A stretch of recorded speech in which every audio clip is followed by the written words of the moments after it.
Hello out there, how are you all doing? I hope that you are having a wonderful day. My name is Rob of Rule of Two Review. Welcome back to the channel. And today, of course, we are going to continue the Metroid conversation and the Metroid hype by discussing a little bit more of what's been going on around the announcement of this game. Now, today is a little bit frustrating because I actually had a more fun video planned about Metroid Dread, but instead, we actually have to kind of continue a conversation about maybe some of the more divisive topics happening around the game. Luckily, there isn't that much division or controversy happening around Metroid Dread. It's mostly excitement, it's mostly hype, and it's mostly people rejoicing about the fact that this game was announced and even exists, and that so many positive things for the Metroid franchise are headed our way. But there is a conversation persisting out there that is a bit more on the negative side, and I wanted to more break this down and obviously kind of do what I could to dispel some of these concerns.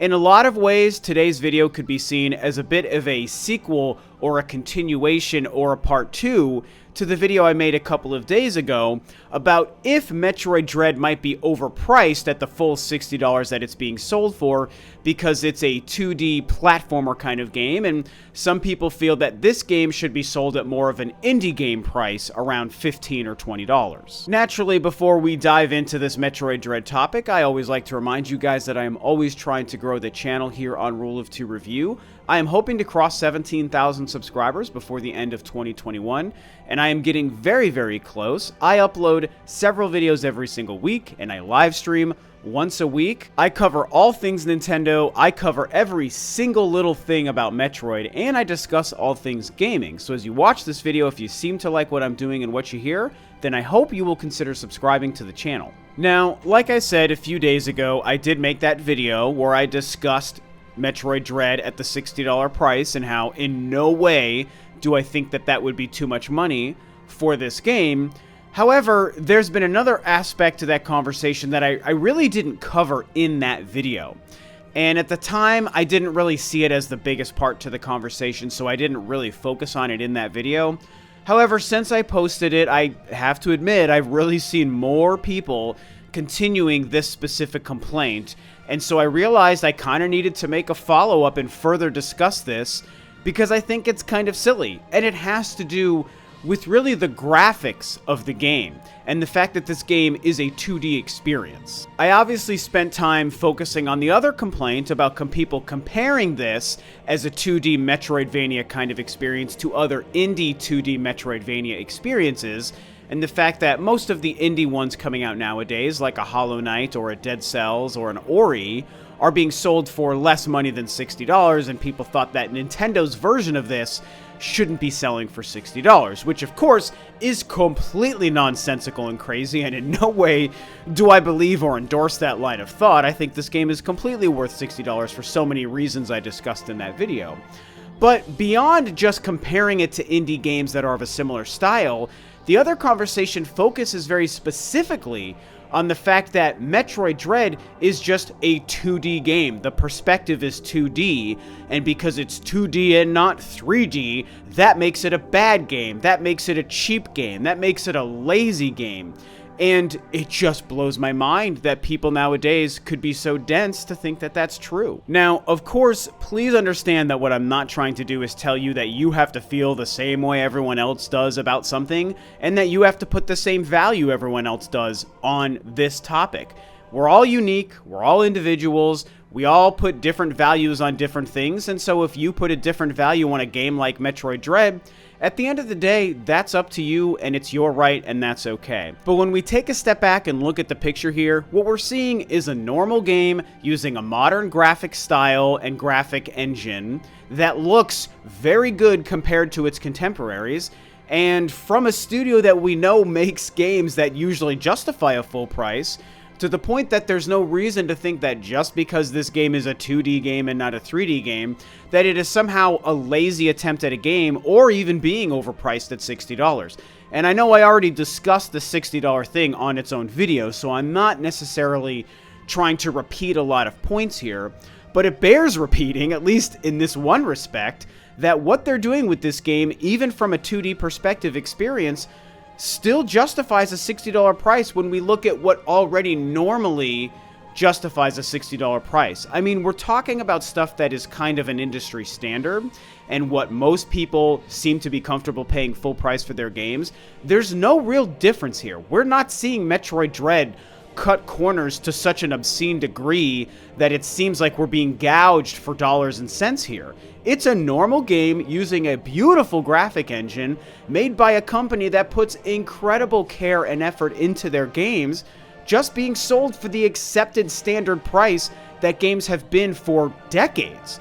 And so it's very strange to me that people think just because the camera is placed here as opposed to over here that it can't possibly be worth that money. I think it's possible we're seeing one of the few negative effects from the insanely cool and promising indie boom we've seen over the past decade, where so many people, and especially maybe even young kids, so we might also be dealing with the situation where a lot of these people are just younger and they're newer to games and they're less experienced and they're less wise to these things. And so their experience on this earth and in gaming is so short that they've grown up where this great indie community of games has existed for probably most of their gaming life. And you do get a lot of these really, really fantastic 2D games that are shorter experiences that sell for 15, 20 bucks. And so they think that any game that looks similar to this must mean it's a smaller game worth a smaller price. So less time and effort has been worth into it. It should be sold as a discount.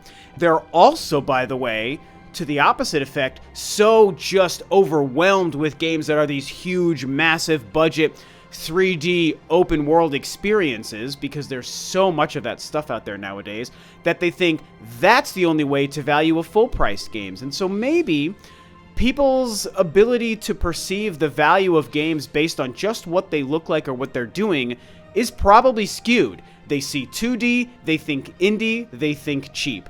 They see 3D, they think big budget, they think open world, they think Skyrim, Fallout, Grand Theft Auto, Red Dead Redemption. They think those things, that's the only way to justify a full price game. And that is definitely just not true. I mean, I think that's all I can say. You know, while still trying to respect the fact that everyone has a different value they put on things, I still think, you know, taking a step back and looking at the big picture, I just don't think any of that's true. What's happening with Metroid Dread, completely impressive, completely normal, to me, worth the standard $60 price. Of course, it does make me sad that people might not be able to perceive what's happening with Metroid Dread as a game that has had love and care and effort put into it. And why? Why would you look at a game that's 2D and say just that 2D perspective alone makes the difference in value? You know, it's again, it's your right, but it is just so sad to me that somebody might have that perspective.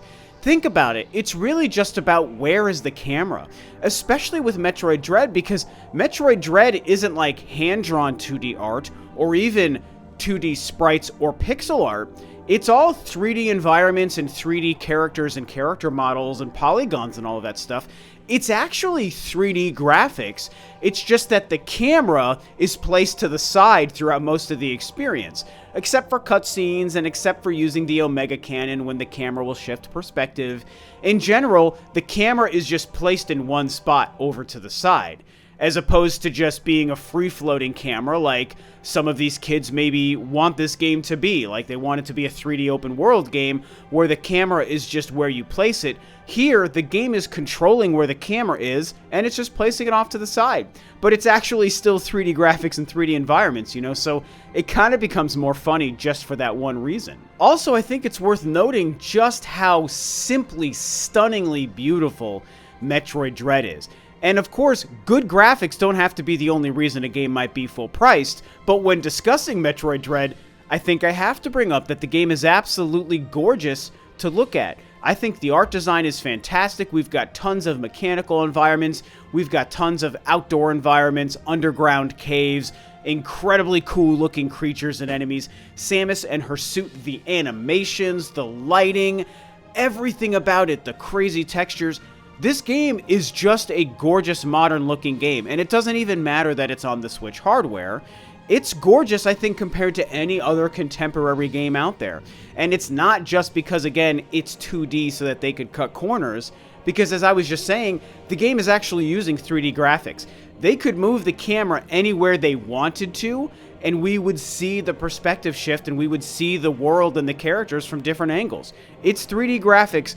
This game is beautiful. And so I think the lesson I'm maybe talking about here and hoping that we all take away from this is that going forward, I think that we need to be a little bit careful with how we discuss the value of games and how we discuss the value of different graphic styles or art styles, or even perspectives, because again, really, a lot of this complaint that people have is literally just about the perspective. If you boil it down to its most essential parts, it's just about the perspective. Is the camera here or is the camera there, like I already said. And I think that we need to be careful trying to say that a game that's 2D is less good or less competent than a game that's 3D. I mean, what does that really matter at the end of the day? What matters is the content, the gameplay, the fun factor, the length of the experience, the amount of fun you can have. What does the gameplay allow you to do? Whether it's a 2D or 3D perspective, it doesn't matter if the game is really long or really short or really fun or really unfun. Maybe it's really frustrating. Maybe it's easy to play. Those things really should be what are determining the overall value of a game. And some of these people, and again, I'm going to kind of guess that a lot of them are maybe just inexperienced kids, don't seem to understand how to dole out that value. And so they're maybe putting the value on the less valuable things. And for those of us who are more experienced or who are even big Metroid fans, it's kind of just depressing to see, because we know that something like Metroid Dread is worth the utmost value, because there's so much love and care going into the craft of making a game here, and we know that this game is going to just blow the world's socks off. And so we don't care that it's 2D as opposed to 3D. We don't mind that it's a Metroidvania kind of experience.